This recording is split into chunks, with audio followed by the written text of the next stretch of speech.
Best Index Funds and ETFs for Beginners in 2026. Detailed comparison and recommendations. Hello everyone and welcome back to the channel. If you have been following this series, we have already covered the basics of index funds, how they compare to ETFs, why most beginners should consider them, and exactly how to buy your first one. Today, in this longer video 5, we are going to get into one of the most practical and frequently asked questions. Which index funds or ETFs should beginners actually buy in 2026? There are thousands of index funds and ETFs available today. Choosing the right ones can feel overwhelming, especially when you are just starting out. In this video, I will walk you through the best options for most beginners, explain why they are good choices, compare them in detail, and help you decide which combination might work best for your situation. As always, this video is for educational purposes only and is not financial advice. Please do your own research and consider your personal financial goals and risk tolerance before investing. Let's start with the big picture. For most beginners, the goal should be to build a simple, low-cost, well-diversified portfolio that can grow steadily over many years. You do not need dozens of different funds. In fact, many successful long-term investors use just one or two broad market funds for the majority of their portfolio. Here are the main categories of index funds and ETFs that beginners should focus on. U.S. Total Stock Market Funds, S&P 500 Funds, International Stock Funds, Total World Stock Funds, One Fund Solutions. Let's go through each category and look at the best options available in 2026. Category 1. U.S. Total Stock Market Funds. These funds give you exposure to thousands of U.S. companies of all sizes, large, mid, and small companies. They are more diversified than S&P 500 funds because they include smaller companies as well. The most popular and highly recommended option in this category is VTI, Vanguard.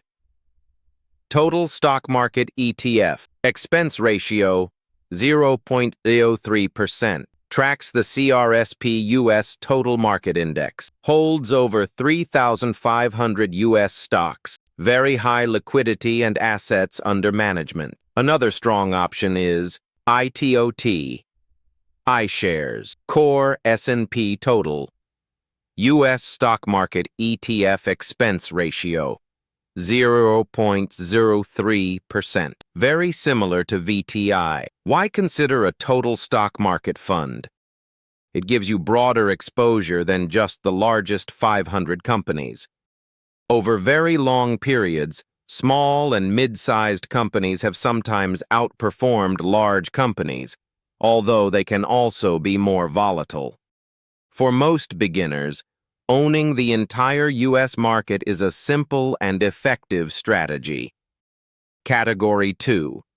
S&P 500 Funds. These funds track the S&P 500 index, which includes the 500 largest publicly traded companies in the United States. This is one of the most popular benchmarks in the world. Top recommendations: VOO, Vanguard S&P 500 ETF, expense ratio 0.03%, extremely popular among beginners and experienced investors, very high trading volume and liquidity. SPY, SPDR, S&P 500 ETF, Trust, expense ratio 0.09%. The original S&P 500 ETF launched in 1993, very high liquidity but slightly higher expense ratio than VOO, IVV. iShares, Core S&P 500 ETF, expense ratio 0.03%. Another excellent low-cost option. Which one should you choose between VOO, SPI, and IVV?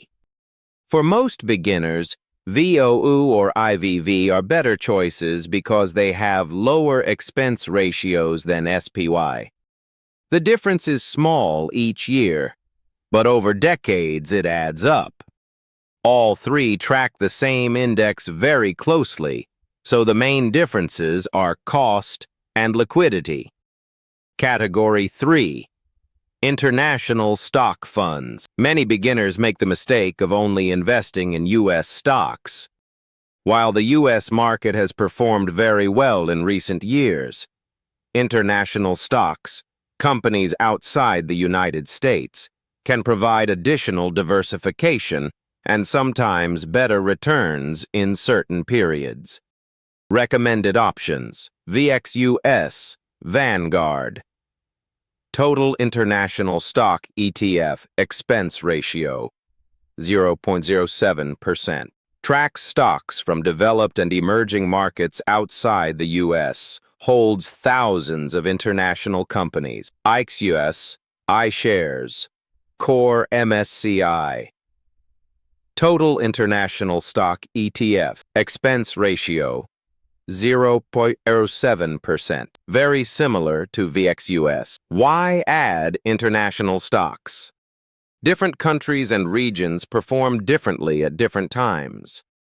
By owning both U.S. and international stocks, you reduce the risk of having all your money tied to the performance of just one country. Many financial experts recommend that beginners allocate between 20% to 40% of their stock portfolio to international markets. Category 4. Total World Stock Funds.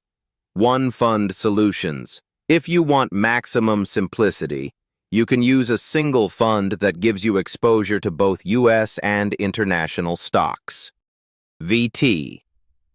Vanguard Total World Stock ETF. Expense ratio, 0.07%. Holds thousands of stocks from the U.S. and over 40 other countries. One fund solution for global diversification. Why choose VT? It is extremely simple. You only need to buy and manage one fund. This is especially good for complete beginners who want to keep things as easy as possible. The main trade-off is that you have less control over your U.S. versus international allocation compared to holding VTI plus VXUS separately. Recommended simple portfolios for beginners in 2026. Here are some easy portfolio options, depending on how much simplicity you want. Option 1. Maximum simplicity. One fund. 100% VT. Vanguard Total World Stock ETF. This gives you instant global diversification in a single fund. Option 2. Two-fund portfolio. Recommended for most beginners. 70% VTI or VOO, U.S. stocks. 30% VXUS, international stocks. This combination is very popular because it is still simple, but gives you more control over your U.S. versus international allocation. Option 3. Three-fund portfolio. 60% VTI, U.S. total stock market. 30% VXUS, international stocks. 10% BND, U.S. total bond market. For some stability, this is a classic three-fund portfolio that many long-term investors use. Important factors. When choosing funds, when deciding between these options, consider the following. Expense ratio. Always choose funds with very low expense ratios, ideally under 0.19%. The lower the fees, the more of your returns you keep over time. Assets under management. Larger funds tend to be more stable and have better liquidity. Your time horizon. If you are investing for 10+ years, you can afford to take more risk with stocks. If your time horizon is shorter, you may want to include some bonds. Your risk tolerance. Some people are comfortable with 100% stocks. Others prefer a mix of stocks and bonds to reduce volatility. Simplicity versus control. If you want things extremely simple, go with VT. If you want more control, use a 2-fund or 3-fund approach. Common questions about these funds. Question 1. Should I buy VOO or VTI? Both are excellent. VOO focuses on the largest 500 companies, while VTI includes thousands of smaller companies as well. Over very long periods, the difference in returns has been relatively small. Many beginners do well with either one. Question 2. How much should I allocate to international stocks? There is no perfect answer. Many experts suggest between 20% to 40% of your stock allocation in international markets. You can start with 30% and adjust later if needed. Question 3. Should I invest in bonds as a beginner? If you are young and have a long time horizon, 15+ years, many people start with 100% stocks. As you get older or closer to needing the money, gradually adding bonds can help reduce risk. Question 4. Can I change my funds later? Yes. You are not locked into your initial choices forever. Many people start simple and adjust their portfolio as they learn more and as their financial situation changes.